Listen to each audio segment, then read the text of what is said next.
ജിബിനി ഉഷ്ണകാലത്ത് തീപിടുത്തവും അങ്ങനെയുള്ള സംഭവങ്ങൾ ഏറെ റിപ്പോർട്ട് ചെയ്യപ്പെടുന്ന ഒരു സമയം കൂടിയാണ്. ഈ തിരുവനന്തപുരം മലയിൻകീഴ് മുക്കുത്തിമലയിൽ തീപിടുത്തമെന്ന വാർത്ത വരുന്നുണ്ടല്ലോ.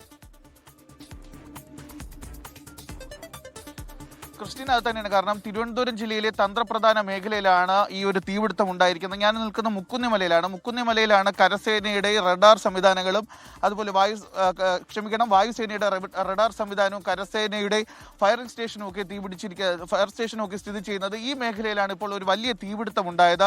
ഇന്ന് രാവിലെ 10 മണിയോട് കൂടിയാണ് ഈ തീപിടുത്തം ആരംഭിച്ചത്. ഈ മുക്കുന്നിമലയുടെ പ്രദേശം എന്ന് പറയുന്നത് ചുറ്റും പാറക്കെട്ടുകളാണ്. അതിനിടയിലുള്ള സ്വകാര്യ വ്യക്തികളുടെ ഭൂമിയിലാണ് വലിയൊരു തീപിടുത്തം ഉണ്ടായിരിക്കുന്നത്. ഇപ്പോൾ ഈ വാർഡിന്റെ മെമ്പർ നമ്മളോടൊപ്പം ചേരുകയാണ്. ചേട്ടാ, ഇത് എപ്പോഴാണ് ഇത് ആരംഭിച്ചത് ഈ തീപിടുത്തം? രാവിലെയാണ് തീ പിടിച്ചത്.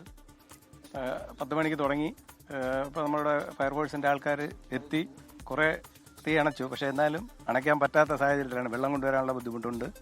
അതുപോലെ വണ്ടിക്ക് എത്തിപ്പെടാൻ കഴിയാത്ത സാഹചര്യമൊക്കെയാണ് ഉള്ളത്. ഇത് ഈ തീപിടുത്തത്തിന്റെ കാരണം എന്താണെന്നുള്ള കാര്യം എന്തെങ്കിലും ഒരു ആരെങ്കിലും എന്തായാലും കത്തിച്ചതാവാനാണ് സാധ്യത. പുറത്തുനിന്ന് പിന്നെ ഈ ആവശ്യമില്ലാത്ത ആൾക്കാർ ഇവിടെ വരുന്നുണ്ട്. കഞ്ചാവ് അങ്ങനെയുള്ള കാര്യങ്ങൾ ഉപയോഗിക്കാൻ വേണ്ടിയിട്ടൊക്കെ പുറത്തുനിന്ന് ആൾക്കാർ സ്ത്രീകളും പുരുഷന്മാരും ഒക്കെ ആയിട്ട് വരുന്നുണ്ട്. എത്ര യൂണിറ്റ് ഫയർ യൂണിറ്റ് ഇവിടെ നിലവിലുണ്ട്? ഇതിപ്പോൾ 2 യൂണിറ്റാണ് നമ്മൾ നിലവിലുള്ളത്. ഇനിയും വരുമെന്നാണ് ഫയർഫോഴ്സിൻ്റെ ആൾക്കാർ പറഞ്ഞിട്ടുള്ളത്. ക്രിസ്റ്റീന, നമുക്ക് ഇവിടെ തന്നെ വ്യക്തമാണ്. അതായത് ഈ പല ഭാഗങ്ങളിൽ ഇപ്പോൾ ഒരേ സമയം തീപിടിക്കുന്ന ഒരു സാഹചര്യമാണ് ഉള്ളത്.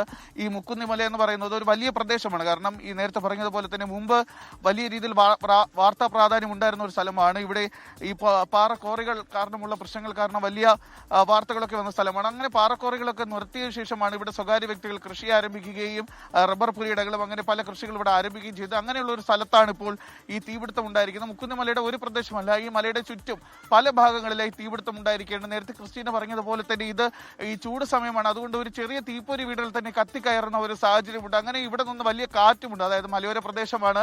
ഈ തീപിടുത്തത്തിന്റെ ഒരു ഭാഗത്ത് തീപിടുത്തം ഫയർഫോഴ്സ് എത്തി പൂർണ്ണമായി വെള്ളം ഉപയോഗിച്ച് അണയ്ക്കുന്ന സമയത്ത് ഇവിടെ നിന്ന് പൊരി വീണാണ് മറ്റു പല ഭാഗങ്ങളിലേക്കും ഇപ്പോൾ തീ പടർന്നുകൊണ്ടിരിക്കുന്നത്. നിലവിൽ 2 യൂണിറ്റ് മാത്രമാണ് ഇപ്പോൾ ഫയർഫോഴ്സിന്റെ സേവനം ഇവിടെയുള്ളത്. കൂടുതൽ യൂണിറ്റുകൾ ഇങ്ങോട്ടേക്ക് എത്തിയാൽ മാത്രമേ ഈ ഒരു സ്ഥിതി നിയന്ത്രണ വിധേയമാവുകയുള്ളൂ. ഇനി ഒരു പരിഭ്രാന്തിയുള്ള കാര്യമെന്ന് പറയുന്നത് ഈ മുക്കുത്തിമലയുടെ താഴ്വാരങ്ങളിലേക്ക് പോയി കഴിഞ്ഞാൽ അവിടെ വീടുകളുണ്ട്. വലിയ രീതിയിലുള്ള ഒരു ജനവാസ മേഖല കൂടിയാണ്. അങ്ങോട്ടേക്ക് ഈ തീപിടുത്തം വ്യാപിക്കുന്നതിന് മുമ്പ് കൂടുതൽ യൂണിറ്റുകൾ എത്തി തീ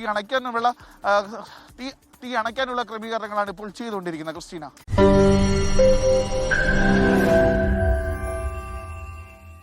ലോകത്തെവിടെയായാലും ഏത് സമയത്തും 24 വാർത്തകളും ഓഗ്മെന്റഡ് റിയാലിറ്റി പാക്കേജുകളും എക്സ്പ്ലെയിനറുകളും വിശദമായി കാണാൻ ഞങ്ങളുടെ യൂട്യൂബ് ചാനൽ നിങ്ങൾക്ക് സബ്സ്ക്രൈബ് ചെയ്യാം.